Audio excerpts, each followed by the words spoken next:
Hello friends नमस्कार। मु आपनମାନଙ୍କ सोनाली मो चैनल को आपनମାନଙ୍କୁ बहुत बहुत स्वागत करुच्ची।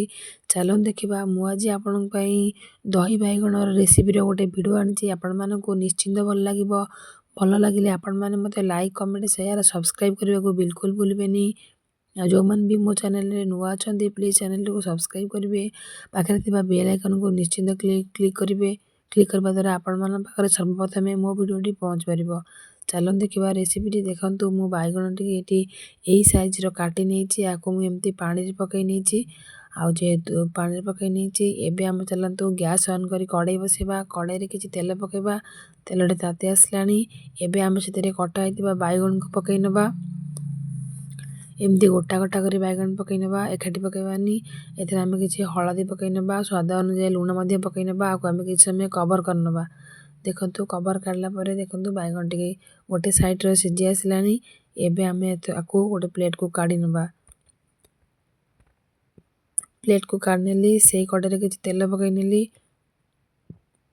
किसी सुखिला लंका पकई नेली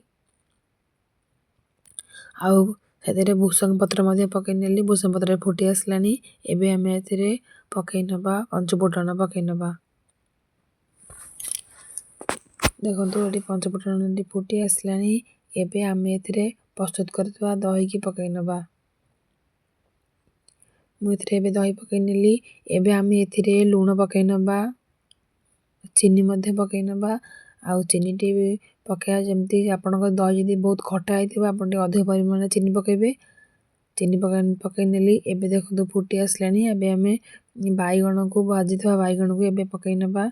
देखो आउ टिके समय फुटई नवा। फुटीगला आम आपको सर्व कर नवा। देखो केते सुंदर भाव में मोर दही बैगण टी होगला बहुत कम समय होगला।